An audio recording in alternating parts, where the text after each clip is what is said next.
Ceci est un livre audio autogénéré par Google. Les Editions Max Milo présentent Gouverné par les fake news de Jacques Beau. Quels sont les faits qui permettent d'affirmer que l'État islamique cherche à créer une guerre civile en France? Que le président syrien Bachar al-Assad a utilisé des armes chimiques? Que Vladimir Poutine tente de déstabiliser nos démocraties? Que le terrorisme a frappé la France, non pas pour ce qu'elle fait, mais pour ce qu'elle est? Que le génocide au Darfour a fait 400 000 victimes? Littéralement aucun.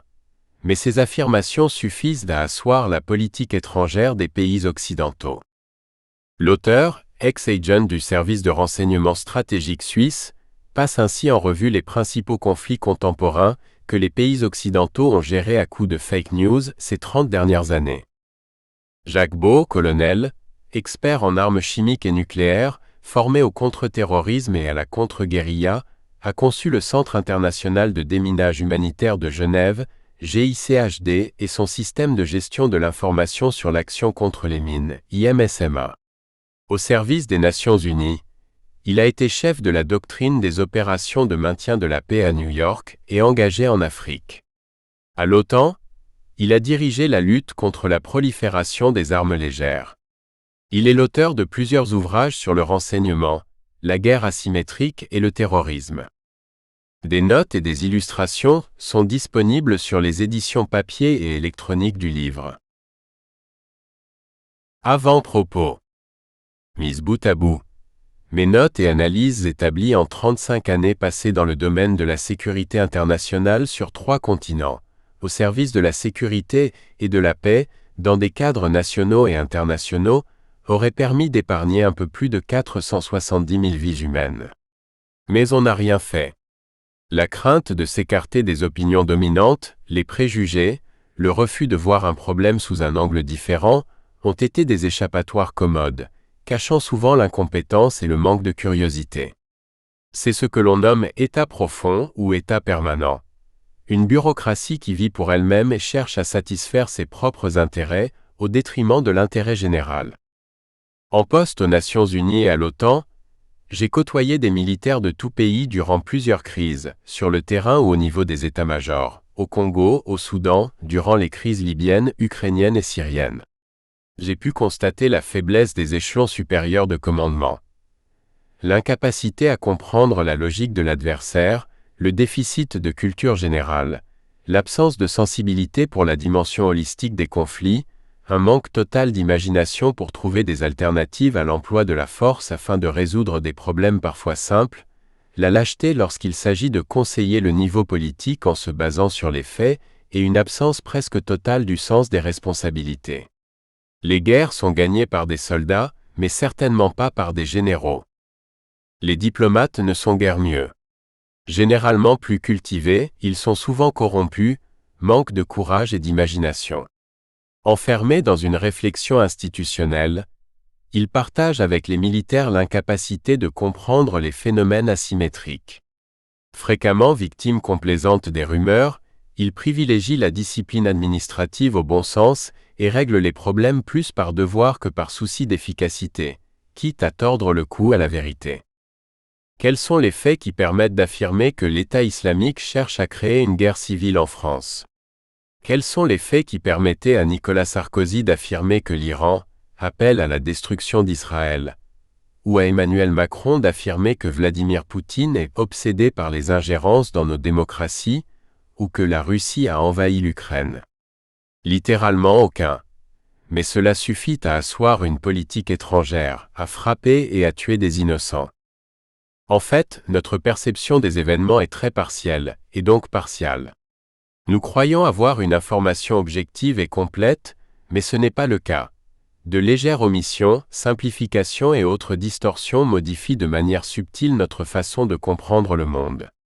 Le phénomène est d'autant plus marqué qu'il est alimenté par l'émotion, c'est le cas du terrorisme, ou par des craintes assez profondément ancrées dans les mentalités, par exemple la menace russe. Ainsi, les suppositions deviennent des certitudes et les préjugés des réalités. Les verbes au conditionnel sont reformulés à l'indicatif. La prudence des services de renseignement est ignorée au profit de messages plus catégoriques. Au point que l'on fustige les services de renseignement lorsqu'ils apportent des faits qui contredisent le discours politique. Même la guerre semble échapper à toute rationalité. On s'y engage sans stratégie ni objectif précis, détruisant des sociétés durablement pour des motifs de court terme. Par analogie, on prête aux autres, comme la Russie, la Syrie ou l'Iran, la même volonté de s'engager dans des conflits sans objectif, simplement par volonté de conquête ou de gloire. Or, les faits tendent à contredire nos préjugés. On ne comprend pas la guerre, on ne peut donc pas comprendre la paix. Avec des simulacres de stratégie, qui ne sont qu'une suite erratique d'actions tactiques, on cherche des solutions à nos perceptions et non à la réalité du terrain, comme en République démocratique du Congo, au Darfour ou au Sud-Soudan, accueilli avec enthousiasme aux Nations Unies en 2011 et qui est aujourd'hui l'un des principaux pourvoyeurs de réfugiés. La maltraitance d'un petit chat suscite plus d'émotions sur les réseaux sociaux que le massacre d'enfants en Irak par les aviations occidentales. La mort des 500 000 enfants irakiens dans les années 1990 ou de 40 000 Vénézuéliens en 2017 à 2018, à cause des sanctions occidentales, n'a provoqué aucune réaction en Europe. Personne n'est descendu dans la rue, et les responsabilités n'ont jamais été cherchées ou sanctionnées. On manifeste pour les migrants, mais pas contre les frappes occidentales qui les poussent sur les chemins de l'exil.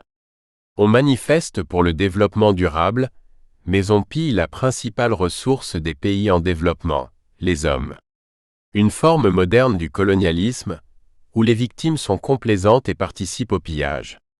Des millions de personnes sont descendues dans la rue pour manifester leur colère face au terrorisme. Mais combien ont manifesté avant que des frappes provoquent ces violences, alors que l'on en connaissait les conséquences probables? La cause de ces dysfonctionnements est une information le plus souvent délibérément tronquée, afin de protéger des décisions mal réfléchies, qui confortent des postures individuelles ou répondent à des visions de court terme. Cet ouvrage n'a pas la prétention d'établir ou de rétablir des vérités, mais cherche à inspirer un doute raisonnable sur la manière dont nous sommes informés. Il montre que ce que nous tenons pour des certitudes n'est qu'un trompe-l'œil souvent grossier. Les rapports officiels et la presse internationale démontrent que l'information est là, disponible, à condition que l'on se donne la peine de la chercher. Dans la jungle de l'information, les services de renseignement ont un rôle essentiel en fournissant une image objective de la situation, une sorte de maître étalon, qui doit permettre aux décideurs politiques ou militaires de décider. Nous verrons où ils ont failli, bien en amont du terrorisme et des guerres. Gibault. Chapitre 1. L'effet pervers des fausses vérités. Un menteur dit « je mens ». Ment-il, Épiménide 550 AV. JC. Notre perception de l'environnement est tronquée par des informations qui dissimulent des fausses vérités, souvent alimentées par des biais culturels, qui tendent à déplacer notre référentiel de jugement et à fausser notre grille de lecture. Le tueur de Christchurch, en mars 2019, a justifié son massacre de 51 musulmans par la théorie du grand remplacement. Pourtant, en Nouvelle-Zélande, la population musulmane ne constitue qu'à peine 1% de la population totale, alors que les populations maoris et asiatiques représentent respectivement 15% et 6,5% de la population. Ce qui tente à démontrer que ce sentiment de grand remplacement a été généré artificiellement. Peut-être pas de manière délibérée, mais par incurie et clientélisme. En associant, Volance Nolens, les islamistes aux musulmans, on a créé les conditions favorables aux violences intercommunautaires et donné un vrai sens au mot islamophobie. Notre vision réductrice des choses tend à générer des fausses vérités, qui sont entrées dans la lecture normale des choses et pour des raisons diverses, ne sont plus remises en question. On entre alors dans le domaine des post-vérités, en anglais post-truths, où la réalité devient le produit d'une perception et non plus celui de faits objectifs. Le problème est que ces post-vérités conditionnent notre manière de voir les problèmes et de les résoudre. Les décisions stratégiques occidentales sont basées sur des suppositions, des préjugés et dans les meilleurs cas, des indices, mais très rarement sur des faits avérés. Lorsqu'en avril 2017, Donald Trump frappe la Syrie avec 59 missiles de croisière, les médias et l'establishment politique européen applaudissent et suivent le mouvement, alors qu'il n'y a alors rigoureusement aucun élément qui justifie un acte de guerre contre un pays souverain, sans être menacé et sans mandat des Nations Unies. Dès lors qu'elle est véhiculée par les médias traditionnels, l'information devient une vérité, et ce d'autant plus si elle confirme nos préjugés. Ironie du sort, l'action politique ou militaire induite par ces vérités est précisément à l'origine du terrorisme qui nous tue. Nous créons ainsi nous-mêmes les conditions de notre insécurité. La majeure partie des victimes causées par le terrorisme en France entre 1990 et 2017 auraient pu facilement être évitées si l'on avait voulu comprendre objectivement les motifs des terroristes.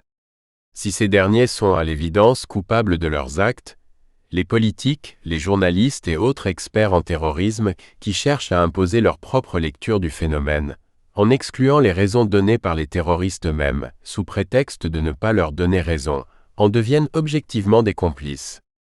En effet, ils en faussent la compréhension et provoquent des réponses inadaptées.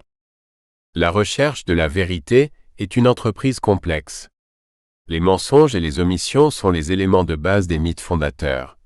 À tort ou à raison, ils ont souvent permis de créer une base consensuelle et d'aplanir des conflits potentiels, contribuant ainsi à stabiliser des sociétés et à faciliter le vivre ensemble.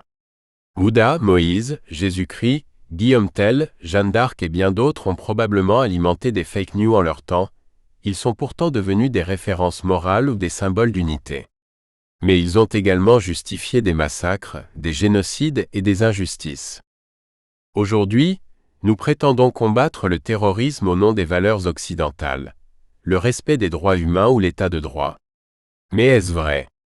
Nous déclenchons des guerres au mépris du droit international, en mentant aux organisations multilatérales, nous menaçons de représailles les familles de diplomates récalcitrants, pratiquons la torture, allons bombarder des pays souverains sans accord des Nations Unies, soutenons des pays qui commettent des massacres, soutenons des mouvements djihadistes qui utilisent des femmes et des enfants comme boucliers humains, nous soutenons les assassinats conduits par des pays occidentaux contre des émissaires diplomatiques de pays avec lesquels ils ne sont pas en guerre, nous acceptons des militaires de forces armées qui tirent délibérément et impunément sur des enfants, etc. En juillet 2019, un rapport de la mission d'assistance des Nations Unies en Afghanistan montre que les forces de la coalition occidentale tuent plus de civils que l'État islamique. En novembre 2018, dans une interview à la BBC, Mike Pompeo présente les sanctions américaines et annonce que le gouvernement iranien devra faire le bon choix s'il veut que son peuple mange. Cette façon de menacer la population civile afin de contraindre le gouvernement à agir comme le souhaitent les États-Unis correspond précisément à la définition du terrorisme, à savoir l'usage ou la menace de l'usage de la force afin d'obtenir un changement politique. Mais pour justifier ces guerres, il a fallu présenter l'ennemi comme pire que nous. Par exemple, on parle volontiers des forces du régime de Bachar al-Assad ou forces loyalistes à la place d'armées syriennes, laissant entendre qu'il s'agirait d'une faction et non d'une institution de l'État. Les milices chrétiennes sont des forces loyalistes. Lorsqu'on évoque la Russie, pouvoir devient synonyme de gouvernement. L'armée russe devient les forces de Poutine tandis que les interpellations deviennent des arrestations. On admet ainsi comme des faits indiscutables que Vladimir Poutine, invariablement qualifié de maître du Kremlin, est un dictateur ou un autocrate musclé, ou que Bachar al-Assad massacre son peuple, de telle manière qu'il n'est plus nécessaire de le démontrer. Parlerait-on des forces du régime de Macron, ou du maître de l'Élysée déployé sur les Champs-Élysées? En fait, cette terminologie n'est pas innocente et fait partie d'un conditionnement subtil afin de rendre légitimes des actions occidentales. En 2016, le Centre d'excellence pour la communication stratégique STRACOM de l'OAN, basé en Lettonie, publie même un document qui cherche à montrer une parenté entre la stratégie de communication de l'État islamique et celle du gouvernement russe. Les révélations de documents officiels montrent qu'en Afghanistan, en Libye, en Syrie ou en Irak, les Occidentaux se sont lancés tête baissée dans des conflits présentés comme indispensables à notre sécurité, sans stratégie, sans connaissance de l'adversaire et sans en prévoir les conséquences chez nous. On reste discret sur le fait que nous avons délibérément créé ces conflits et que leurs horreurs découlent de notre irresponsabilité. Mais personne ne réclame que les responsables rendent des comptes. Même les victimes semblent être consentantes. Chapitre 2. Définir les fake news. Traduite en français par le terme infox, qui combine les mots information et intoxication, et présuppose que sa finalité est de tromper, l'expression fake news est un héritage de la campagne électorale de Donald Trump. Utilisée pour fustiger ses adversaires, l'expression est rapidement devenue virale et marque le vocabulaire politique depuis 2016. Pourtant, si l'on comprend intuitivement sa signification, sa définition reste imprécise. Est-ce une information falsifiée, transformée, inauthentique, fausse, irréelle, irréaliste, inexacte, exagérée, non documentée, incomplète, modifiée volontairement, désinformation ou involontairement, accent aigu S information, résulte-t-elle de l'ignorance, de la malveillance ou d'une simplification à but didactique? À l'inverse, quels critères permettent de déterminer qu'une information est vraie? Le nombre de personnes qui la croient? Par rapport à quelles normes décide-t-on qu'une information est vraie? Les rumeurs sur l'interdiction des frites en Belgique ou sur la mise au point d'un arbre à sushi au Japon relèvent à l'évidence davantage de l'humour potache que d'une volonté de nuisance. Certaines fake news peuvent être générées par les internautes eux-mêmes. Ainsi, le succès de Google vient de sa manière de rechercher les informations. Il attribue une valeur de pertinence au résultat d'une recherche en fonction du nombre de liens qui y conduisent, en partant de l'hypothèse que les internautes font un choix rationnel entre les diverses réponses qui leur sont proposées. Ainsi, la pertinence d'un résultat de recherche n'est pas directement liée à son contenu, mais au nombre de visites des internautes. Dans un cas extrême, s'ils plébiscitent une réponse stupide comme résultat de leur recherche, Google la considérera comme la plus pertinente. Des plaisantins ont utilisé ce principe pour créer des impostures appelées Google bombing, en bombardant de liens des réponses loufoques. Ainsi, en tapant miserable failure, échec lamentable, la recherche conduisait inexorablement à George W. Bush, ou French Military Victory, victoire militaire française, ne donnait pas de résultat et proposait de chercher sous French Military Defeat, défaite militaire française. Aujourd'hui, Google a mis en place des mécanismes correctifs qui préviennent de telles manipulations.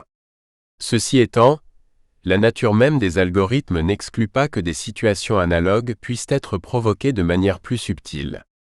C'est l'aspect anecdotique des fake news.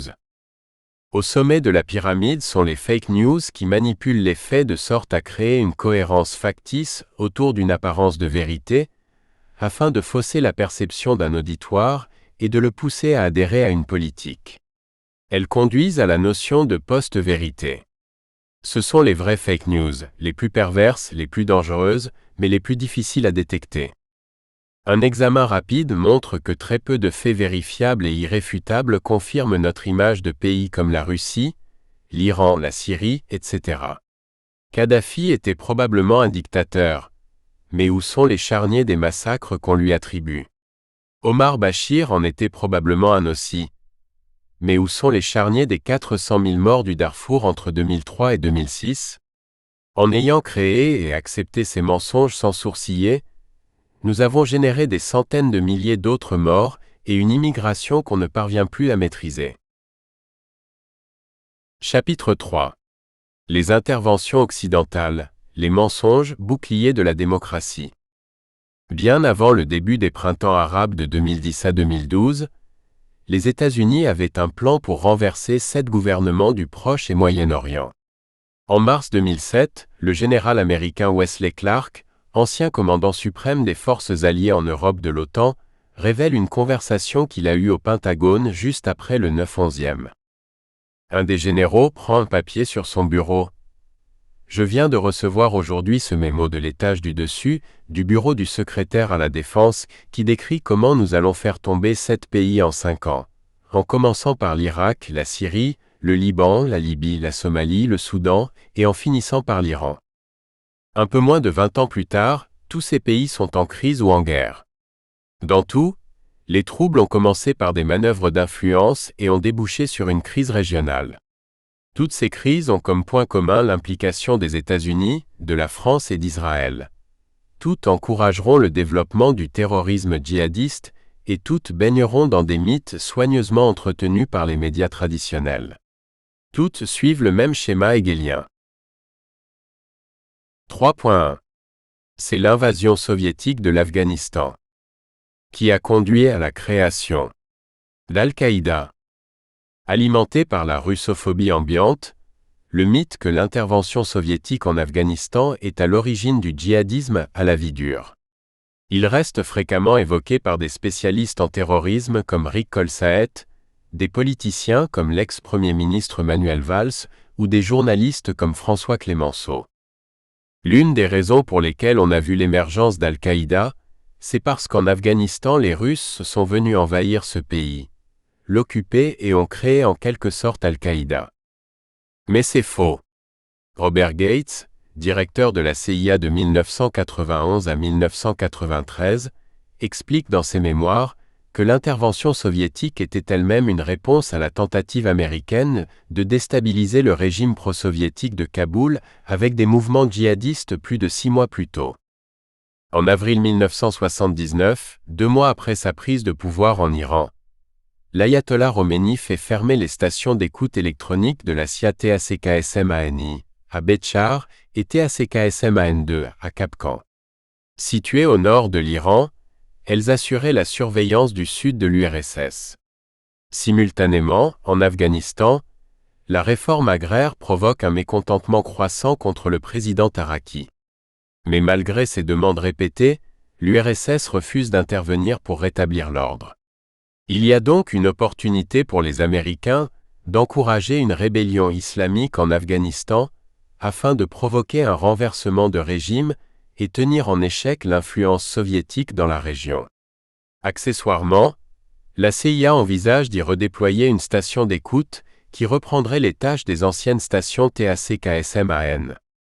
C'est ainsi que le 3 juillet 1979, le président Carter signe une directive qui autorise la CIA à appuyer les Moudjahidines en Afghanistan par des opérations psychologiques clandestines et un soutien matériel. C'est le début de l'opération Cyclone, qui bénéficiera d'un budget de 4 milliards de dollars et permettra à la CIA d'armer les islamistes afghans. Le même jour, Zbigniew Brzezinski, conseiller pour la sécurité nationale, adresse une note au président Jimmy Carter pour attirer son attention sur le fait que cette aide allait entraîner une intervention militaire des Soviétiques. En janvier 1998, dans une interview au Nouvel Observateur, il expliquera : « Nous n'avons pas poussé les Russes à intervenir, mais nous avons sciemment augmenté la probabilité qu'ils le fassent. » En septembre 1979, la brutale montée de la violence islamiste pousse Hafizullah Amin à prendre le pouvoir à Kaboul. Mais elle a aussi des effets sur les républiques méridionales de l'URSS, qui sont de tradition musulmane et en lutte chronique contre le pouvoir de Moscou depuis les années 1920. Après plusieurs attentats de groupes islamistes, l'URSS, se sentant directement menacée, décide d'intervenir en Afghanistan en décembre 1979. Dans un premier temps, elle déploie sa 40e armée au pied levé, mais configurée pour une guerre conventionnelle et mal préparée pour un combat de contre-insurrection, ses pertes sont élevées et ses résultats maigres. Ce qui tend à démontrer que les Soviétiques n'avaient pas planifié de longue date cette intervention, mais ils apprennent vite. La 40e armée est totalement restructurée et reconfigurée. Ses unités blindées sont réduites et son ossature est désormais constituée d'artillerie. Rien ne se déplace plus vite sur le champ de bataille que le feu, d'unités de transmission, de petites unités de forces spéciales, Spetsnaz, et d'hélicoptères. Dans un deuxième temps, dès 1983, de nouveaux concepts opératifs sont appliqués. L'accent est mis sur le combat aéromobile, avec des tactiques qui ne sont pas sans rappeler celles de l'armée française en Algérie 25 ans plus tôt. L'autonomie des petites unités indépendantes est accrue, et l'intégration opérationnelle des moyens de combat est améliorée. La capacité à agir sur la base de l'initiative individuelle, un concept jusque-là très limité dans l'armée soviétique, est encouragée. La mise en œuvre du complexe reconnaissance frappe, RUC, qui raccourcit le circuit décisionnel entre les unités de combat et les formations d'appui, amène très rapidement des résultats spectaculaires accompagnés d'une diminution drastique des pertes. L'efficacité de ces nouveaux concepts est telle que les États-Unis décident dès 1986 de fournir à la résistance afghane des missiles antiaériens portables Stinger, qui sont pourtant, à cette époque, un matériel ultramoderne très sensible, classifié et partagé avec parcimonie. Contrairement à ce qu'affirmera plus tard l'Occident, les Soviétiques ont été considérablement plus efficaces et plus efficients que l'OTAN et les États-Unis. Alors que ces derniers tenteront de changer la société sans parvenir à le faire, les Soviétiques ne cherchent qu'à maintenir le gouvernement en place, un objectif considérablement plus raisonnable et qu'ils ont atteint. Comme toujours, le point faible des militaires occidentaux est l'emploi de la tactique comme substitut à la stratégie. La résistance que les Américains soutiennent politiquement, financièrement et matériellement, n'est qu'un amalgame de groupes épars, mal coordonnés et sans doctrine unificatrice. Une image aussi disparate que la résistance en France dans les années 1940 à 1942. Les mouvements d'extrême gauche côtoient les royalistes, les chiites travaillent avec les sunnites avec un seul adversaire, l'occupant soviétique. On ne parle alors ni de djihad global, ni de s'attaquer aux pays occidentaux. L'objectif n'est alors pas de propager une foi, mais de renverser un gouvernement jugé corrompu. C'est pourquoi, une fois de retour dans leur pays d'origine, Algérie, Égypte ou Libye, les combattants étrangers reprendront cette même lutte contre leurs gouvernements respectifs. Ce que l'on surnomme Al-Qaïda n'est qu'une base militaire, Al-Qaïda al-Askariya, de la résistance afghane. Elle est démantelée en 1989. Aucun groupe terroriste de ce nom n'a été créé, ni par Oussama Ben Laden, OBL, ni par quiconque. Il le confirmera lui-même dans une interview accordée à Al Jazeera le 21 octobre 2001, peu diffusée en Occident, retirée de YouTube, dont une transcription est disponible sur le site terrorisme.net. La rumeur selon laquelle OBL aurait été un agent des Américains est tout simplement fausse. Il n'a été qu'un des multiples bénéficiaires du soutien américain à travers les services pakistanais. Mais les responsables américains n'ont vraiment connu son existence que dans les années 1990. Après le départ des Soviétiques et sans ennemis fédérateurs, l'Afghanistan et sa capitale sont livrés aux factions rivales qui luttent pour le pouvoir. Les lynchages et exécutions publiques, parfois avec un luxe de cruauté, sont quotidiens. Le problème est que les Américains ne se sont pas préoccupés de reconstruire un nouvel Afghanistan, mais simplement de combattre les Soviétiques. Ainsi, à la différence de la Seconde Guerre mondiale, les Américains n'ont pas été capables de mettre en place un De Gaulle ou un Jean Moulin qui fédèrent les efforts de la résistance dans une cohérence stratégique. En fait, les talibans rempliront ce rôle, comme l'État islamique 30 ans plus tard en Irak et en Syrie. Les Occidentaux n'ont rien appris. C'est dans cette atmosphère que les talibans, étudiants en religion, s'imposent.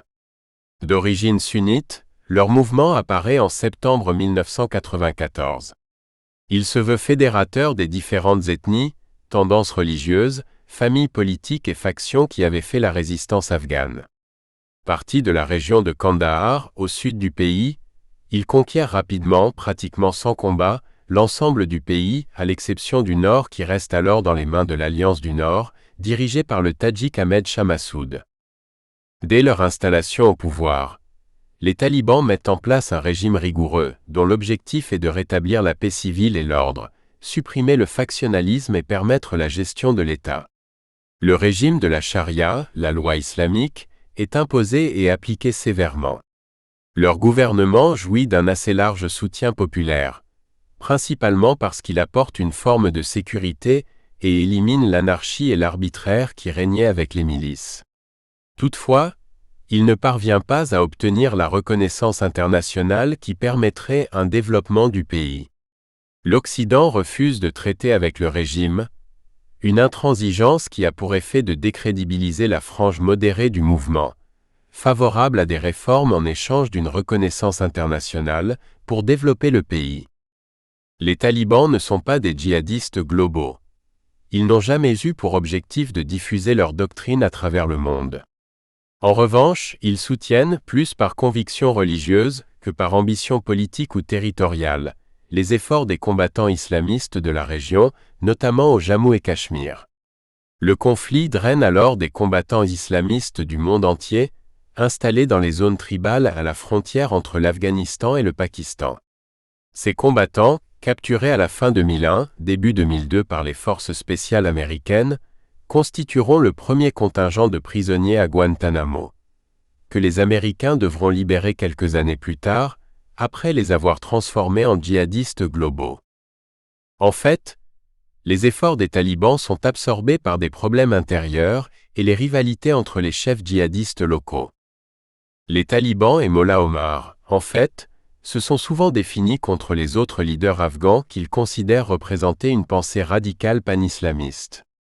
Les talibans se moquaient de ces musulmans, qui comprennent Gulbuddin Hekmatyar et Abdul Rasoul Sayaf, en les désignant d'Ikhwanis, leur expression pour désigner les panislamistes radicaux.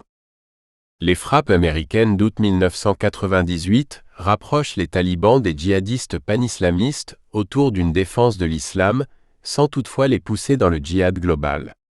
En revanche, elles créeront un sentiment d'injustice et de lâcheté qui conduira au 9/11e. 3.1. Les talibans refusent de livrer Ben Laden. Depuis le 11 septembre, les noms des Al-Qaïda et de Ben Laden sont sur toutes les lèvres. Mais quels étaient les éléments concrets qui permettaient cette affirmation? En réalité, aucun. Encore à ce jour, sa culpabilité reste spéculative et rigoureusement, rien ne permet d'affirmer qu'il était effectivement impliqué dans ces attentats, comme nous l'avons vu. Après l'attentat de juin 1996 contre les Tourcobars en Arabie Saoudite, OBL est expulsé du Soudan sous la pression des États-Unis. Les premières accusations contre lui sont formulées le 10 juin 1998 dans un document resté classifié secret et portent sur son engagement supposé dans la mort de militaires américains en Somalie en 1993. Il se réfugie alors en Afghanistan, dans la région de Kandahar, où il poursuit sa lutte contre la présence américaine en Arabie Saoudite et organise des camps d'entraînement pour les combattants du Jammu-Cachemire. Mais sa liberté d'action n'est pas totale. En 1998, le Mollah Omar, chef des talibans, lui impose de n'entreprendre aucun acte terroriste comme condition pour rester dans le pays, et rien n'indique qu'il a rompu cet accord.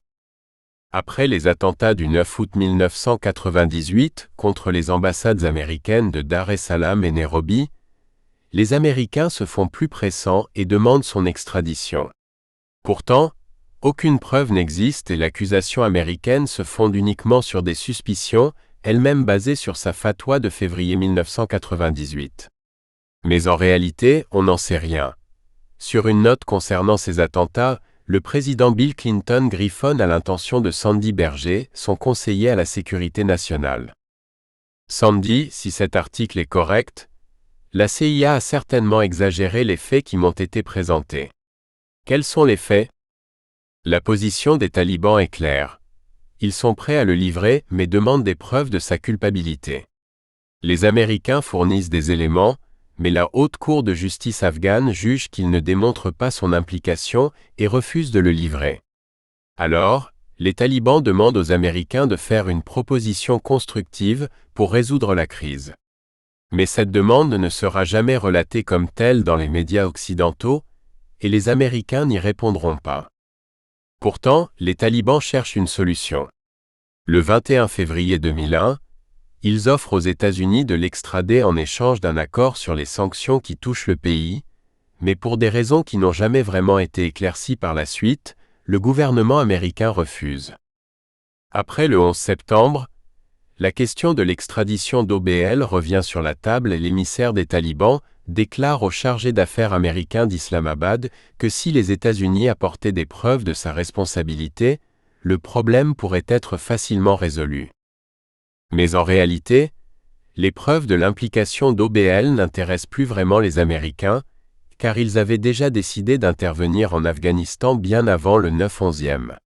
Le 4 septembre 2001, soit exactement une semaine avant le 9/11e, la directive présidentielle de sécurité nationale 9, NSPD 9, a été soumise au président George W. Bush pour signature. Classifiée secret, elle est intitulée « Vaincre la menace terroriste contre les États-Unis » et dans une annexe classifiée top secret, elle demande au secrétaire à la Défense de planifier des options militaires contre les cibles des talibans en Afghanistan, y compris le leadership, le contrôle de commandement, la défense aérienne, les forces terrestres et la logistique. Elle sera approuvée le 25 octobre 2001. Mais le président doit avoir l'aval du Congrès. Pour contourner ce problème, le 14 septembre 2001, ce dernier adopte une résolution conjointe sur l'autorisation pour l'emploi de la force militaire, AUMF, qui stipule que le président est autorisé à utiliser toute la force nécessaire et appropriée contre les nations, organisations ou personnes dont il détermine qu'elles ont planifié, autorisé, commis ou aidé les attaques terroristes du 11 septembre 2001, ou hébergé de telles organisations ou personnes, afin de prévenir tout acte de terrorisme international futur contre les États-Unis par ces nations, organisations ou personnes. Elle constitue la base légale pour les guerres perpétuelles menées par les États-Unis depuis, et explique pourquoi l'Irak, le Venezuela et l'Iran seront accusés plus tard de soutenir le terrorisme international. Le 7 octobre, alors que les forces américaines sont prêtes à frapper, le gouvernement afghan offre de juger OBL, mais le président Bush refuse l'offre et déclenche des bombardements qui, déjà à ce stade, affectent les populations civiles.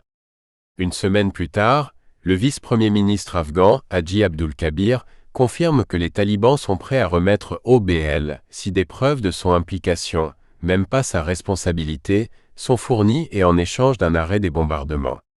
Cette position est aussi relayée par l'ambassadeur des talibans au Pakistan. Mais les Américains refusent d'entrer en matière. Le journal Lieu indépendant affirme même que le président américain a refusé de manière péremptoire de fournir des preuves que M. Ben Laden était derrière les agressions du 11 septembre. Probablement tout simplement parce qu'à ce stade, comme jusqu'à ce jour, ces preuves n'existaient pas. En fait, les Américains leur fournissent un dossier, dont une copie est adressée à Tony Blair. Le 4 octobre 2001, gouvernement britannique en publie une synthèse en 70 points, à l'intention du Parlement. La presse y voit un tissu de conjectures, suppositions et affirmations de faits, et presque sans valeur d'un point de vue juridique. Les accusations sont essentiellement des spéculations sur les attentats de 1998 et très peu concernent le 9/11e. On y peut lire par exemple que Ben Laden était impliqué dans le trafic de drogue, ce qui n'a jamais été le cas ni de près ni de loin, ce qui servira de prétexte à Tony Blair pour intervenir en Afghanistan. Le 16 octobre 2001, les talibans proposent une nouvelle fois au gouvernement américain d'extrader OBL, sans même alors exiger les preuves de son implication, en échange de l'arrêt des bombardements qui affectent les populations civiles. Mais une fois de plus, le gouvernement américain refuse. 3.1.2. Un ennemi et des objectifs mal définis. En 2019, après 18 ans de guerre, quelques 17 000 militaires encore déployés pour la mission RESOLUTE support de l'OTAN, des milliards de dollars dépensés, près de 200 000 morts et un nombre égal de blessés graves et des millions de personnes déplacées, peu de réflexions ont été faites sur les raisons qui ont poussé l'Occident à intervenir en Afghanistan. Les Américains, puis l'OTAN, par leur totale incompréhension du théâtre de guerre et leur incurie, ont créé les conditions pour le développement d'un djihadisme qui n'existait pas avant 2001. Aucune puissance étrangère n'a réussi à maîtriser l'Afghanistan. Toutefois, un examen attentif montre que les Soviétiques ont su maintenir une meilleure cohérence opérative que l'OTAN. Ils ont gardé le contrôle des zones politiquement et économiquement importantes du pays et ont abandonné les autres. À l'inverse, l'OTAN n'a pas été capable de prioriser son engagement et s'est même aliéné des zones qui lui étaient plutôt favorables. Qui trop embrasse peut étreint. En 1987, la CIA évaluait le coût de l'engagement soviétique à 50 millions de dollars, soit 75% de ce que les Américains avaient dépensé pour le Vietnam. Après 16 ans de guerre, les États-Unis ont dépensé environ 1 trillion de dollars, soit 200 fois plus, sans parler du coût humain, pour une défaite qu'ils n'arrivent pas à gérer. Le 7 septembre 2019, Donald Trump annonce qu'il met fin aux négociations menées depuis 2018 avec les talibans et qui semblaient sur le point d'aboutir à un accord. Il se justifie en accusant les talibans de vouloir augmenter la pression sur les États-Unis avec un attentat 2 jours plus tôt. Mais ce qu'il ne dit pas, c'est qu'entre avril et septembre 2019, les frappes américaines ont augmenté de plus de 50% pour atteindre leur plus haut niveau depuis octobre 2010. En fait, Trump applique la même stratégie qu'avec l'Iran, mettre l'adversaire sous pression maximale afin de le forcer à négocier. Une méthode chère aux mafias. Le 9 décembre 2019, le Washington Post publie environ 2000 pages de documents déclassifiés sur la guerre en Afghanistan. Il s'agit d'un dossier établi dans le cadre d'un projet de retour d'expérience par l'inspecteur général spécial pour la reconstruction de l'Afghanistan, SIGAR, qui confirme 2 choses. La première est que, dès 2001, les États-Unis n'avaient aucune idée de la raison pour laquelle ils menaient cette guerre, de la nature de leur ennemi et de leur objectif. En février 2015, le lieutenant-général Douglas Lute, le tsar de l'Afghanistan à la Maison-Blanche, avouait en 2015 à propos de la guerre en Afghanistan. Nous n'avions pas la moindre idée de ce que nous entreprenions. La seconde est que les dirigeants militaires et politiques américains ont menti à leur peuple et leur représentation parlementaire durant 18 ans. Mais les Américains ne sont pas les seuls. Les autres pays engagés à leur côté ont aussi menti à leurs opinions publiques. Mais la presse française ne l'a pas même relevé. Derrière le bon boulot des contingents se cache une absence totale de stratégie et d'objectifs. Des militaires sont morts pour rien, au sens littéral du terme. Le même phénomène se retrouve aujourd'hui au Sahel. Nous n'avons rien appris. Les états-majors, les parlements et l'opinion publique ont lamentablement failli par manque d'esprit critique et d'analyse, et continuent. 3.2. Le Darfour, un génocide de 300 000 victimes. 3.2.1. Le contexte. En 2005 à 2006, l'auteur était chef du Joint Mission Analysis Center, JMAC, de la Mission des Nations Unies au Soudan, MINUS, la première et la plus grande structure de renseignement stratégique civilo-militaire mise en place dans une mission de maintien de la paix des Nations Unies. Bien que le Darfour ne fût pas dans le mandat de la MINUS, il relevait de la responsabilité du représentant spécial du secrétaire général, responsable de la coordination des activités des Nations Unies dans le pays. La crise du Darfour illustre à la fois une des plus anciennes causes de guerre de l'humanité et un conflit lié au réchauffement climatique. Depuis de nombreuses années, le Sahara s'étend vers le sud, affectant durement la fragile zone du Sahel. Entre la fin des années 1970 et le début des années 2000, le désert a progressé de près de 200 km au Darfour.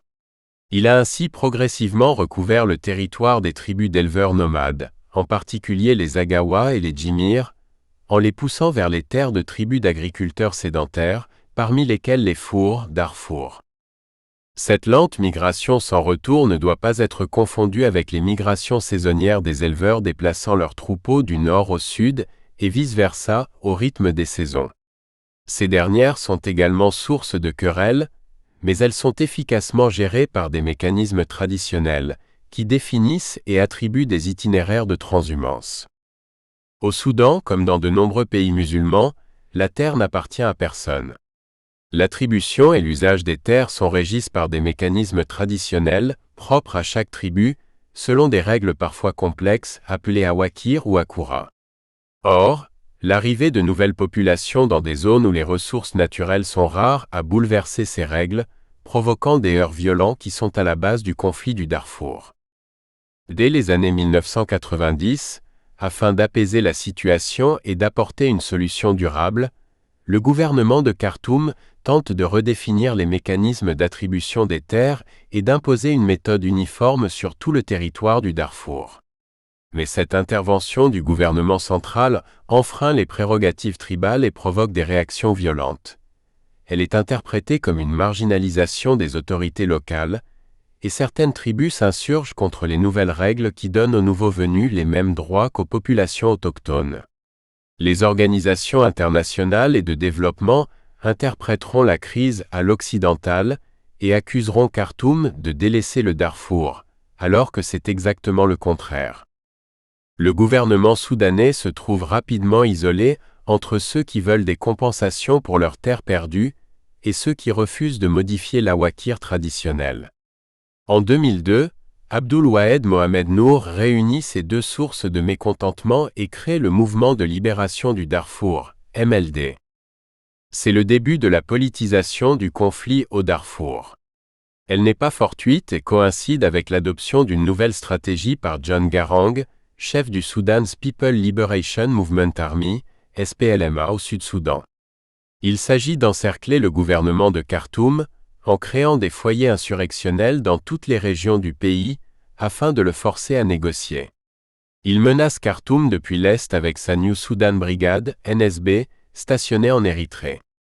Dès 2001, avec le soutien États-Unis, il s'associe au MLD qui devient en 2003 le Mouvement de libération du Soudan MLS, et commence à armer les rebelles du Darfour pour créer une menace à l'Ouest. Contrairement à ce que l'on dit généralement, John Garang n'était pas partisan d'une indépendance du Sud, mais pour un pays et deux nations, en renversant le gouvernement soudanais. Ce n'est que plus tard, après sa mort et l'avènement de Salva Kiir, que la tendance séparatiste prendra le dessus au Sud-Soudan. Aux tensions tribales entre cultivateurs et pastoralistes s'ajoutent les razzias menés par des groupes tchadiens et libyens. Surnommés cattle raiders, voleurs de bétail, ils mènent des raids sur plusieurs centaines de kilomètres pour s'emparer de troupeaux entiers et les revendre au Tchad. Bien organisés et bien armés, ils n'hésitent pas à s'attaquer à l'armée. Boko Haram, qui apparaîtra bien plus tard au Nigeria, est la variante islamiste du même phénomène, que l'on retrouve dans tout le Sahel. D'une superficie équivalente à celle de la France, le Darfour a une population estimée à environ 6 millions de personnes, principalement établies dans de petits villages dispersés. Rien ne permet de soutenir la thèse d'un gouvernement tentant d'éliminer sa population. Un examen sérieux des actes de violence montre des attaques dirigées contre des individus, des familles, voire des parties de villages ou des petits hameaux, mais pratiquement jamais contre des tribus ou des ethnies entières. Jusqu'en 2002, les affrontements au Darfour sont perçus comme un phénomène local.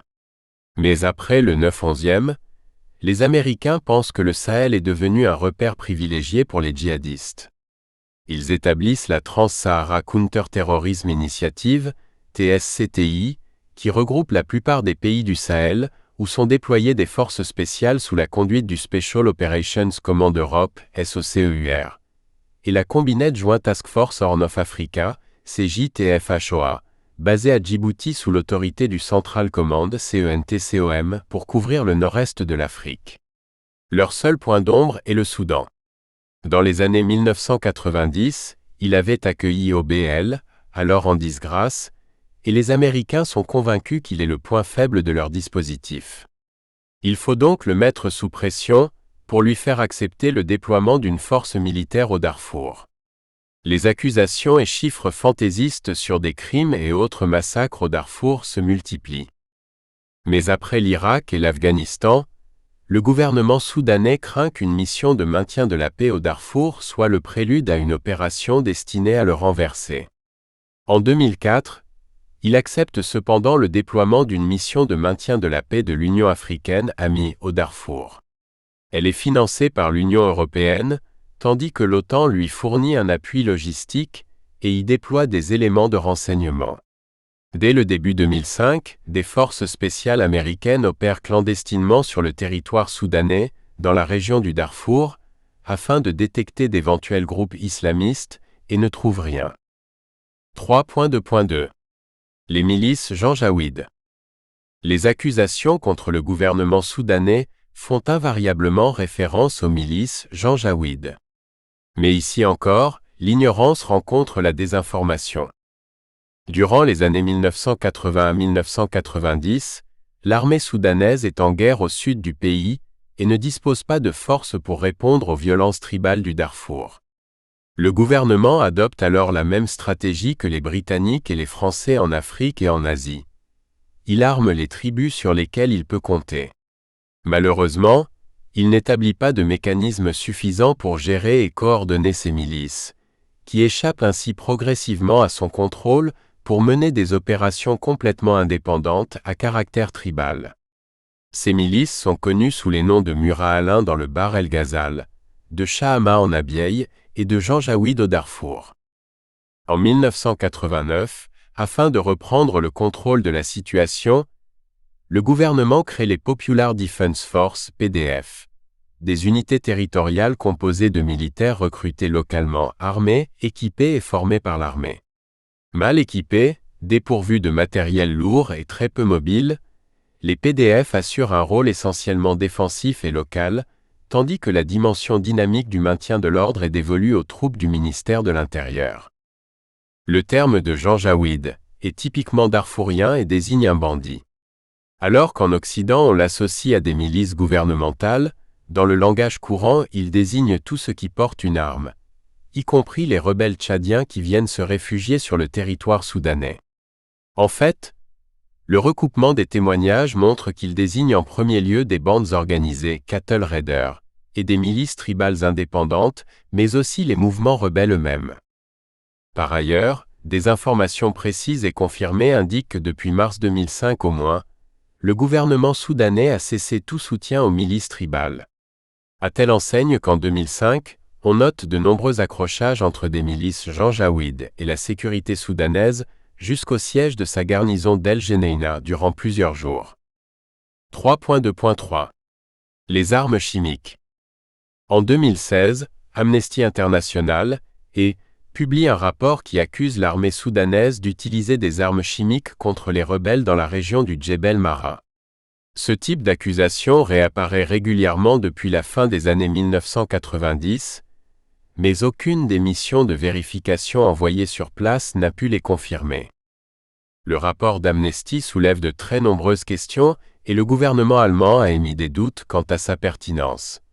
Le faible nombre de rebelles dans le Darfour ne semble pas requérir l'emploi de moyens aussi extrêmes et le petit nombre de témoins tend à conforter ces doutes. De plus, la mission des Nations Unies au Darfour, MINUAD, affirme ne pas avoir constaté l'usage d'armes chimiques et qu'aucune victime n'aurait été traitée dans ces hôpitaux. Par ailleurs, les photos de victimes montrent des symptômes qui s'expliquent par des affections courantes dans la région. Quant à la combinaison d'attaques à cheval et de bombardements chimiques, elle semble pour le moins surréaliste. Outre le fait que l'on n'a pas trouvé de preuves sur le terrain, on ne voit pas très bien pourquoi de telles armes auraient été utilisées au Darfour en 2016, alors qu'on sait qu'elles sont une justification pour les interventions internationales, et que les forces armées soudanaises ne les ont pas utilisées dans des batailles considérablement plus importantes au sud du pays. En réalité, on trouve ici le même phénomène que l'on observe en Syrie, la tentative de certains de provoquer une intervention militaire occidentale. 3.2.4 La guerre des chiffres. À cause de la superficie du pays, d'une faible mobilité opérative et de faibles effectifs, les forces soudanaises ne parviennent pas à maîtriser une situation qui est considérée comme un problème de sécurité intérieure. Dès lors, les 12 000 militaires de l'armée régulière stationnés au Darfour ne sont engagés que très rarement. Les opérations de contre-insurrection sont normalement menées par les forces de la sécurité intérieure. Toutefois, ces dernières, même si elles paraissent importantes, sont largement sous-équipées en armement et en moyens de transport, et ne sont pas configurées pour lutter contre une insurrection. Elles sont regroupées dans les principales villes du Darfour, El Fasher, Niala et El Geneina, et patrouillent sur les principaux axes routiers entre ces trois villes, sans moyens robustes pour agir dans l'entre-terrain. Les bombardements massifs de population par les Antonov, alors rapportés par les réfugiés et la presse, sont souvent fallacieux. En 2005, l'armée de l'air soudanaise compte 5 Antonov 24 et Antonov 26 destinés au transport, qui ne sont pas équipés pour le largage de bombes et qui sont déjà largement sollicités pour assurer la logistique de ces garnisons militaires réparties sur 2,5 millions de kilomètres d'eux et dans des régions qui ne peuvent souvent être atteintes que par air.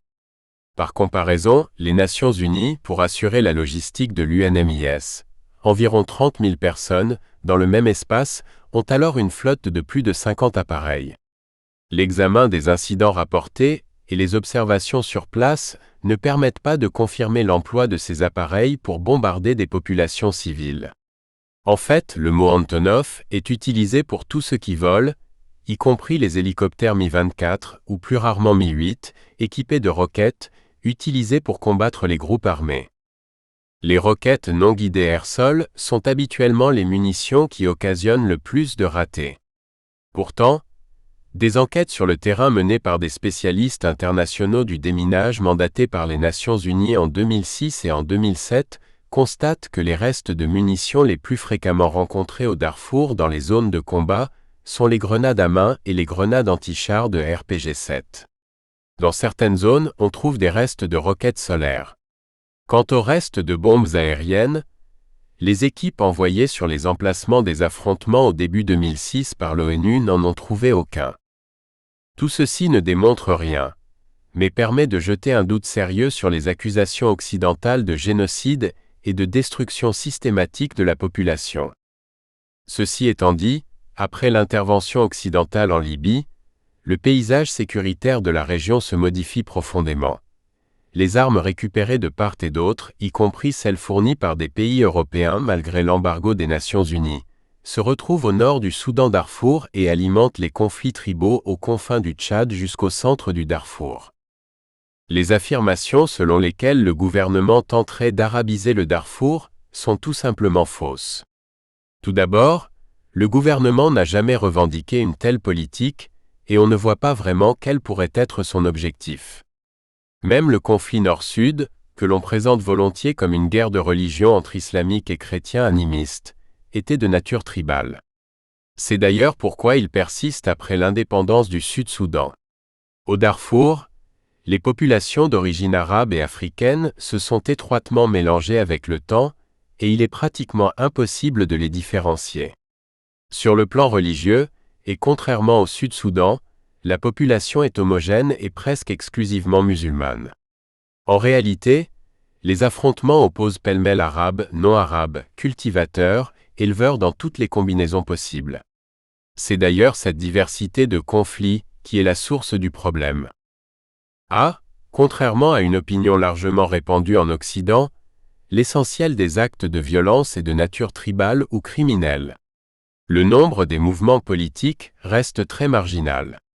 3 à 4 en 2005, ils sont 27 en 2007 en raison de scissions. Minés par des rivalités et querelles internes, ils ne constituent donc pas une menace réelle pour le gouvernement. Par ailleurs, ils ne revendiquent pas l'indépendance, mais une plus grande autonomie régionale. Le gouvernement de Khartoum ne s'est jamais vraiment doté de moyens conséquents pour lutter contre des troubles qui sont endémiques dans cette région du monde. Il s'est borné à traiter la question comme un problème d'ordre intérieur en s'appuyant sur les rivalités tribales traditionnelles, sans réelle stratégie anti-insurrectionnelle, ni structure de conduite adéquate. Stigmatisé par de nombreuses ONG et l'administration américaine, le massacre systématique des populations du Darfour par le gouvernement soudanais, à l'image de ce qui s'était passé au Rwanda 10 ans plus tôt, ne trouve aucune confirmation dans les faits.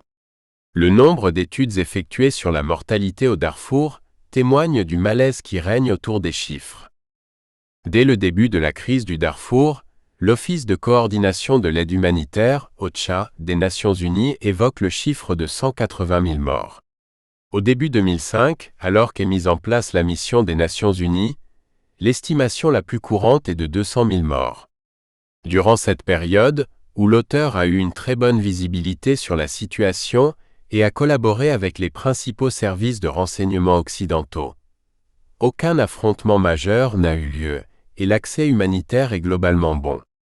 Pourtant, en 2008, Jean Egeland, alors coordinateur de l'OCHA, affirme que 400 000 est plus proche de la réalité.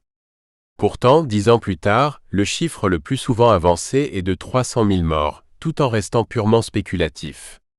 Malgré de nombreuses rumeurs et les affirmations de quelques ONG humanitaires, on n'a pas retrouvé de charniers, fosses communes ou preuves de massacres de cette envergure.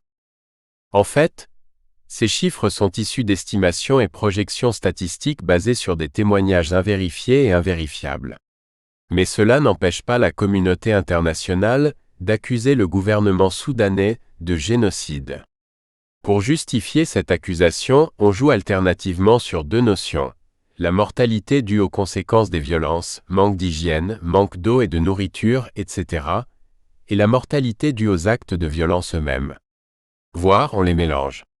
En outre, on minimise délibérément le rôle des acteurs armés locaux pour attribuer leur violence au gouvernement. Entre le début 2005 et la mi-2006, à la demande du chef de la MINUS, le service de renseignement de la mission, JMAC, effectue 4 études sur la mortalité violente au Darfour. Toutes les sources disponibles sont exploitées. Les organisations internationales, comme l'OMS et le CICR, et non gouvernementales, la mission de l'Union africaine AMI, le service de sécurité de l'ONU, un DSS, les services de sécurité soudanais, des services de renseignement occidentaux et les groupes rebelles eux-mêmes. Dans la plupart des cas, des documents photographiques existent ou des rapports circonstanciés, policiers, médicaux, militaires et ou d'organes des droits de l'homme. Des chiffres sans doute encore trop importants, mais qui rassemblent toutes les formes de violence, de la simple criminalité aux escarmouches tribales. Du même ordre de grandeur que ceux rapportés périodiquement au Conseil de sécurité, ils sont très loin de ceux proclamés par les médias occidentaux. Mais les rapports seront enterrés, et à la fin 2006, on parle de 400 000 morts. On est passé de 200 000 à 400 000 morts en une année et demie. D'où proviennent-ils? Pas de réponse. Quant aux hameaux incendiés, largement évoqués dans la presse, des informations internes de l'OCHA au Soudan en 2005 montrent que ce sont les personnes déplacées, attirées par de meilleures conditions de vie dans les camps de déplacés des Nations Unies, qui brûlent elles-mêmes leurs cases en inventant des attaques afin de ne pas être refoulées par les organisations d'entraide. Le 11 avril 2019, sur France 24, le chroniqueur Gauthier Raibinski crée littéralement une fable autour de la situation au Darfour et du pétrole. Affirmant qu'en plus des 300 000 tués, le président Omar Béchir a cherché à empêcher les rescapés de survivre en empoisonnant les puits d'eau. Il affirme également que le gouvernement a délibérément délaissé les populations vivant dans des zones dépourvues de pétrole. Pourquoi et dans quel but? C'est tout simplement faux. C'est un assemblage d'informations éparses et non vérifiées en une construction de type complotiste. De plus, il ne manque pas de rappeler que le Soudan a été l'un des parrains du terrorisme international, car il avait hébergé le terroriste Carlos entre 1991 et 1994. Une accusation qui serait tout aussi pertinente pour la France qui abrite, depuis près de 50 ans, des terroristes italiens des années 1960 à 1980. Comme on le verra plus tard pour la Syrie, l'accusation d'un génocide au Darfour repose entièrement sur le postulat que le gouvernement soudanais tente d'éliminer une partie de sa population. Pour quelle raison? Pourquoi maintenant et pas avant? Personne n'est en mesure de le dire. Certains ont avancé l'explication du pétrole, mais jusqu'en 2007, l'épicentre des zones de violence se situait à l'ouest et au nord du Darfour, alors que les zones pétrolifères se trouvent au sud-est. En réalité, les problèmes du Darfour sont davantage dus à l'impuissance du gouvernement soudanais qu'à l'inverse. Sa bonne foi a systématiquement été rejetée par un Occident enfermé dans une logique de lutte tous azimuts contre l'islamisme. Aujourd'hui, une aide humanitaire pléthorique a attiré les populations du Darfour dans des camps de réfugiés, exactement comme au Tchad 25 ans auparavant, créant une population complètement dépendante de l'aide internationale, où l'artisanat et les savoir-faire agricoles locaux ont totalement disparu. D'un habitat fait de petits hameaux parsemés, la population s'est rassemblée dans des camps de plusieurs milliers de personnes où la nourriture est distribuée par la communauté internationale, puis revendue, donnant naissance à des trafics florissants. En analysant la question sur la base de préjugés et des reportages touristiques de philosophes et autres acteurs de cinéma, nous avons créé des problèmes durables, sans réduire la violence. Bien au contraire. En créant une économie mercantile dans les camps de déplacés, où l'argent circule davantage, on a ipso facto favorisé le développement d'une criminalité organisée. Il en est résulté une perte d'influence des mécanismes traditionnels de gestion de crises tribaux. Tout cela était visible et prévisible en 2005 déjà. 3.3. Conclusion pour les interventions occidentales. Construite sur des mensonges, la guerre en Irak est un désastre. Non seulement elle est criminelle, mais elle a été menée de manière stupide depuis son début. Elle a eu pour seul effet de renforcer le principal ennemi des États-Unis, l'Iran. En 2019, une étude de 1300 pages réalisée par l'US Army à l'initiative du général Ray Odierno, ancien chef d'état-major de l'armée, conclut. Au moment de l'achèvement de ce projet en 2018, un Iran enhardi et expansionniste semble être le seul vainqueur. Le Darfour est l'exemple d'une crise que la communauté internationale, et notamment les organisations humanitaires, a littéralement créée sous la pression des États-Unis. Le problème est que nos mensonges ont complètement inhibé notre capacité à apprendre du passé. Ainsi, le reportage de Bernard-Henri Lévy sur la situation au nord du Nigeria, paru dans Paris Match en décembre 2019, révèle exactement sa même incompréhension que pour le Darfour. Ses conclusions sont sévèrement critiquées. Elles se basent sur une analyse simpliste des événements, qui semble logique pour quelqu'un qui passe sans transition et très temporairement des salons parisiens aux réalités africaines comme un touriste, mais insuffisante pour régler le problème. L'auteur a pu constater personnellement à l'OTAN et en Afghanistan que les Américains, et a fortiori les Occidentaux, ne sont tout simplement pas préparés intellectuellement, culturellement et doctrinalement à comprendre une autre manière de faire la guerre que la leur. Une culture générale limitée et des officiers supérieurs de qualité médiocre expliquent pourquoi leurs succès militaires ne sont que tactiques et rarement stratégiques, et acquis à un prix humain et matériel considérable. Toutes les interventions occidentales ont suivi le même schéma de désinformation. Pour convaincre les opinions, on a tronqué les données du problème. On y a donc apporté des solutions inadaptées. Les échecs en Afghanistan, en Irak, en Libye, en Syrie et dans la lutte contre le terrorisme étaient parfaitement prévisibles et sont en grande partie dus à la rigidité intellectuelle des Occidentaux. Chapitre 4. L'Iran. 4.1. Le contexte. L'Iran est un pays traditionnellement bienveillant vis-à-vis de l'Occident. Ethniquement distincte des Arabes, sa population est fortement influencée par la culture indienne et pratique un islam chiite moins strict que l'islam sunnite de l'Arabie saoudite.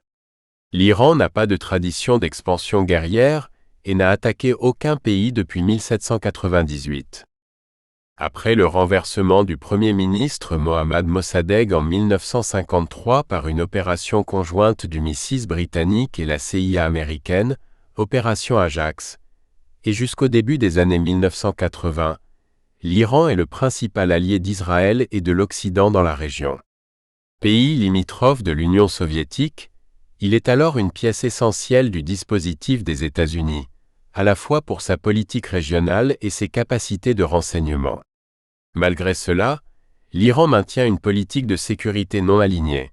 Ses armements proviennent à parts égales des pays de l'Est et de l'Occident. Les chars soviétiques T-72 côtoient les chars britanniques Chieftain. Dès 1976, la priorité du gouvernement Carter sur les questions des droits de l'homme pousse le Shah à diversifier ses alliances et à accroître sa coopération militaire avec Israël. Les documents saisis à l'ambassade américaine de Téhéran en 1979 révéleront même qu'Israël projetait de vendre un missile nucléaire à l'Iran, opération TZOR. En 1979, l'arrivée de Khomeini au pouvoir n'efface pas 25 ans de coopération avec Israël en matière militaire et de renseignement. L'Iran a subi une guerre provoquée par l'Irak et des attaques chimiques menées avec la bénédiction des États-Unis. Israël est alors un allié précieux sur les arrières des pays arabes. De son côté, Israël voit l'Iran comme une sorte de contrepoids stratégique à la pression arabe et le soutient. Notamment, il frappe le centre de recherche de Tuwaïta près de Bagdad, 30 septembre 1980, puis la centrale nucléaire irakienne d'Ozirak, 7 juin 1981. À cette époque, l'ennemi d'Israël est l'Irak, qui héberge plusieurs mouvements palestiniens depuis le milieu des années 1970. Les tractations pour la libération des 52 otages de l'ambassade américaine de Téhéran aboutissent aux accords d'Alger du 19 janvier 1981, qui stipulent entre autres que les États-Unis s'engagent à ce qu'à partir de maintenant, leur politique sera de ne pas intervenir, directement ou indirectement, politiquement ou militairement, dans les affaires intérieures de l'Iran. Un engagement que les Américains ne respecteront jamais. Quelques mois plus tard, afin de financer les contrats nicaraguayens, le président Reagan autorise secrètement la vente d'armes à l'Iran. C'est le début de l'Irangate, dans lequel Israël jouera un rôle central en livrant discrètement les armes à l'Iran. Mais Israël doublera les États-Unis en fournissant à l'Iran des armes non approuvées. C'est ce qui pousse les Américains à lancer l'opération STAUNCH au printemps 1983, visant à stopper les livraisons d'armes. Le 3 juillet 1988, l'Airbus du vol Iran Air 655 est abattu par un missile mer-air tiré par le croiseur américain USS Vincennes, causant 290 morts, dont 66 enfants. Les enquêtes menées plus tard par l'Organisation de l'aviation civile internationale, OACI, et la marine américaine confirmeront que le croiseur se trouvait dans les eaux territoriales iraniennes et avait bien détecté un avion civil en phase ascensionnelle. Après avoir nié dans un premier temps, puis menti en affirmant que l'USS Vincennes était dans les eaux internationales et que l'Airbus était en piqué contre le navire, le gouvernement américain a justifié le tir par une erreur. Mais c'était là encore un mensonge. Le capitaine William C. Rogers III s'était convaincu lui-même qu'il était l'objet d'une attaque par un F-14 iranien. À la fin de son engagement, l'équipage du navire a été décoré du combat Action Ribbon, décerné aux hommes ayant activement participé à des actions de combat, tandis que l'officier chargé de la coordination du combat aérien a reçu la Navy Commendation Medal, accordée pour des actes héroïques ou méritoires répétés. Finalement, la justice internationale condamne les États-Unis à dédommager les familles des victimes et à présenter des excuses. Mais le président George H. Bush père déclare « Je ne m'excuserai jamais pour les États-Unis d'Amérique. Jamais.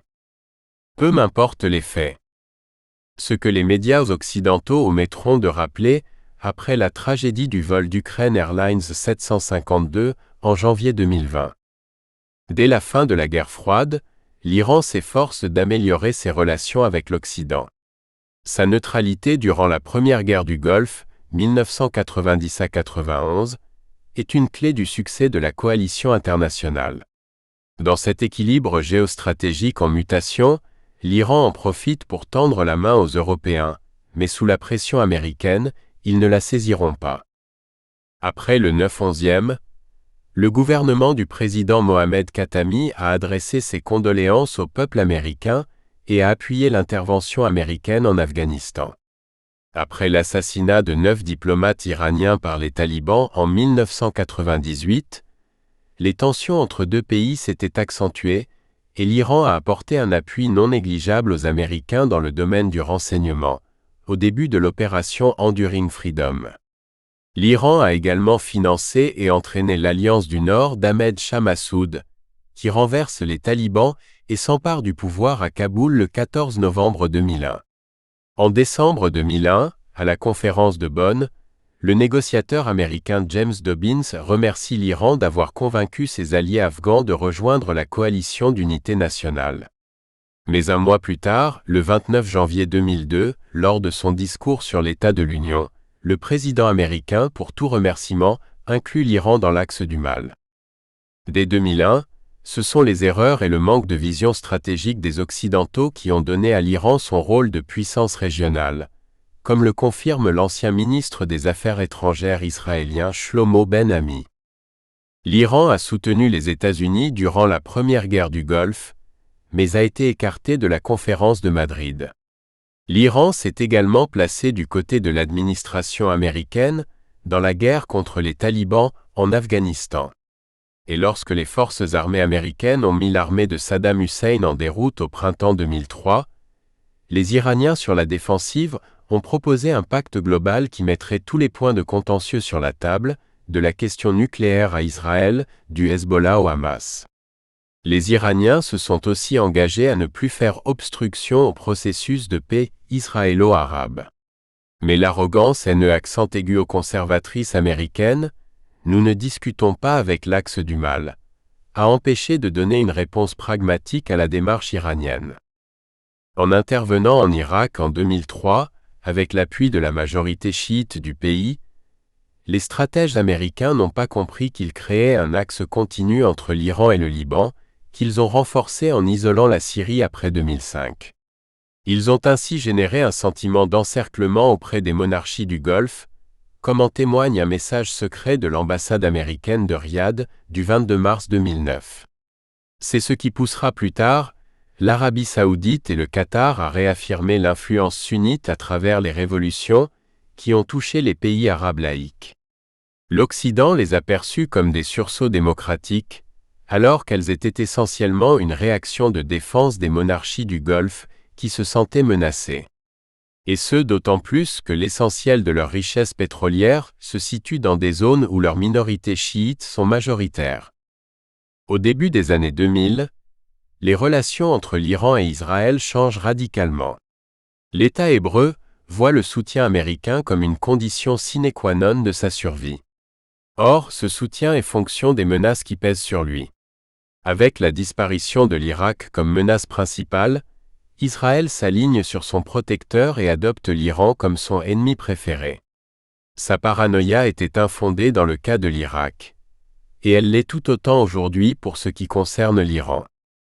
L'Iran est dans le collimateur des États-Unis, qui veulent lui imposer un changement de régime. Le 21 avril 2004, le président George Bush déclare qu'il va s'occuper de l'Iran. Ce qui conduit l'Iran à annoncer en février 2005 qu'il entame des préparatifs pour lutter contre une éventuelle agression américaine. Selon Philippe Giraldi, ancien cadre de la CIA, les Américains ont alors un plan pour une attaque nucléaire et conventionnelle, avec 450 objectifs à détruire en Iran. Cette politique peu éclairée crée une spirale de tension. Malgré l'opposition au régime des mollahs, l'unité nationale se renforce en faveur des durs et au détriment des réformateurs. Mahmoud Ahmadinejad accède ainsi à la présidence le 3 août 2005. En 2006, les États-Unis commencent leurs opérations de subversion en Syrie en vue d'un changement de régime. Pour Téhéran, la Syrie est une sorte de dernier rempart, le seul allié de la région capable de lui éviter un encerclement stratégique. L'axe Damas-Téhéran se renforce. En 2007, le président George W. Bush signe un décret qui autorise des opérations clandestines en Iran, et le Congrès vote un crédit de 400 millions de dollars pour provoquer un changement de régime. Ces opérations s'appuient sur les mouvements séparatistes balouches et ahwazis iraniens, ainsi que sur d'autres organisations dissidentes et comprennent un soutien actif, livraison d'armes et d'équipements, entraînement de troupes, etc., à des mouvements terroristes. C'est le cas du Parti de la vie libre au Kurdistan, PJAK, sur la liste des mouvements terroristes du département du Trésor depuis le 4 février 2009, ou le Mojahedin Khalq, MEK, pourtant responsable de la mort d'Américains dans les années 1970, sur la liste des mouvements terroristes du département d'État depuis le 10 août 1997, est cité en exemple de la connivence de l'Irak avec le terrorisme. Ces opérations coïncident avec une recrudescence des attentats terroristes en Iran, notamment à Ahvaz, le 12 juin et le 15 octobre 2005 et le 24 janvier 2006, y compris l'assassinat de scientifiques iraniens, pour lesquels le gouvernement iranien a confirmé la responsabilité des États-Unis et de la Grande-Bretagne. Après l'arrivée au pouvoir de l'ayatollah Khomeini, qu'il n'avait pas su anticiper, les États-Unis se sont attachés à convaincre l'opinion publique occidentale que le pouvoir iranien était irrationnel et hégémonique. Cela a justifié l'application de sanctions qui n'ont cessé de s'additionner, jusqu'à devenir une sorte de bruit de fond, stérile, que les Iraniens ont appris à contourner au quotidien. 4.2. L'Iran est le pays le plus dangereux au monde, et en fait beaucoup plus dangereux que l'État islamique. 4.2.1. L'Iran veut-il détruire Israël? Une légende urbaine largement répandue et entretenue par la propagande occidentale et israélienne est que l'Iran cherche à détruire Israël. Elle a son point de départ le 26 octobre 2005, lors d'une conférence dont le thème est « Un monde sans sionisme ». Le président Mahmoud Ahmadinejad cite l'ayatollah Khomeini. Comme l'a dit l'imam, le régime qui occupe Jérusalem doit être effacé de la page de l'histoire. Mais la phrase est mal traduite par le service de traduction de l'agence iranienne d'information IRNA et devient. Comme l'a dit l'imam, Israël doit être rayé de la carte. Pourtant, les commentateurs sérieux reconnaissent qu'Ahmadinejad n'a jamais dit cela, ni dans l'esprit ni dans la lettre. Ainsi, il n'a pas mentionné l'État d'Israël, mais uniquement son gouvernement, qui, à l'évidence, ne se raye pas d'une carte, et ne s'est pas référé à une notion géographique, carte, mais à l'histoire. Sa citation était d'ailleurs accompagnée de 3 exemples: le régime soviétique, le régime du Shah d'Iran et le régime de Saddam Hussein. Même l'Institut de recherche sur les médias au Moyen-Orient, MEMRI, basé à Washington, confirme cette erreur de traduction. Les Iraniens tenteront de rétablir une traduction plus conforme, mais c'est trop tard. En 2005, en pleine guerre contre l'axe du mal, avec la résistance chiite en Irak et la suspicion d'armes nucléaires en Iran, l'erreur de traduction tombe à pic avec un impact considérable. Ainsi, le président Nicolas Sarkozy, alors en visite en Israël, déclare: « Ceux qui appellent de manière scandaleuse à la destruction d'Israël trouveront toujours la France face à eux pour leur barrer la route. » Elle reste aujourd'hui encore la principale clé de lecture de la position iranienne pour de nombreux politiciens occidentaux et alimente un discours catastrophiste, très largement entretenu par le gouvernement israélien. Elle est devenue un véritable outil de manipulation qui fait obstacle à tout dialogue constructif. Alors que la plupart des médias traditionnels occidentaux continuent à propager la fausse traduction, comme RT France, que l'on accuse volontiers d'être favorable à l'Iran, rares sont les médias qui, comme le Guardian, tentent régulièrement de la corriger. Le régime des mollahs ne fait pas l'unanimité parmi les Iraniens, généralement favorables à l'Occident, et qui pourraient fort bien se retourner contre le régime. Mais, face à ce qui est compris au Moyen-Orient comme une croisade occidentale, envenimée par les frappes israéliennes répétées contre des unités iraniennes déployées en Syrie, beaucoup d'Iraniens sentent que leur pays pourrait être la prochaine cible des États-Unis. Le gouvernement de Téhéran est ainsi poussé par son opinion publique dans un djihad verbal très mal compris en Occident. Par sa rhétorique agressive contre Israël, le pouvoir iranien génère une réaction américaine suffisamment forte pour entretenir une unité nationale, sans toutefois donner de prétexte tangible à une intervention militaire.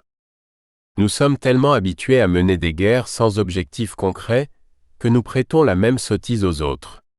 Quels pourraient être les objectifs de l'Iran de se lancer dans une guerre contre Israël? Sans frontières communes, sans prétention territoriale, sans lien ethnique et sans différends politiques spécifiques, avec une minorité juive qui n'est pas persécutée, qui se sent même respectée et est représentée au Parlement, on voit difficilement ce que le gouvernement iranien pourrait rechercher dans une telle aventure. Sans compter qu'elle déclencherait sans aucun doute une réaction militaire occidentale. Après avoir généré une menace de nature à pousser la Syrie à demander l'aide de l'Iran, Israël se sent menacé par lui. Dans l'émission C'est dans l'air du 11 mai 2018, Madame Mana Shirali accuse l'Iran de provocation, en affirmant que l'on sait que l'Iran était à l'origine d'une attaque de missiles contre Israël le 10 mai. C'est faux. En réalité, il s'agissait d'une riposte syrienne, consécutive à un tir de missile israélien contre le village de Ba'at, qui n'est évoqué à aucun moment dans l'émission. En fait, Les militaires iraniens en Syrie sont très clairement engagés dans la lutte contre les djihadistes, en partie armés par Israël, et ne sont ni équipés ni positionnés pour constituer une menace pour l'État hébreu. D'ailleurs, le 14 mai 2019, lors d'une téléconférence avec le Pentagone, le major général Christopher Ghika, commandant en second de la coalition occidentale, Opération Inherent Resolve, déclare: Non, il n'y a pas de menace accrue par la présence de forces pro-iraniennes en Irak et en Syrie. Clairement, nous sommes conscients de cette présence, et nous les surveillons avec d'autres parce que c'est notre environnement. Nous surveillons les milices chiites, avec attention, et si le niveau de menace semble augmenter, alors nous augmenterons nos mesures de protection en conséquence. 4.2.2 Antisémitisme et négationnisme. Peu après la crise des caricatures de Mohamed en Norvège et au Danemark à la fin 2005, le président Ahmadinejad propose la tenue d'une conférence les 11 et 12 décembre 2006 à Téhéran, intitulée Review of the Holocaust, Global Vision. Elle avait été précédée, en février 2006, par un concours de caricatures sur l'Holocauste, organisé par le journal iranien Amshari. Comme prévu par les Iraniens, la conférence a déclenché une vague de protestations en Occident. Or, contrairement à ce qui a été rapporté en Occident, son objectif n'était pas... Nous espérons que vous avez apprécié cet aperçu. Pour continuer à écouter ce livre audio sur Google Play Livres, utilisez le lien dans la description de la vidéo.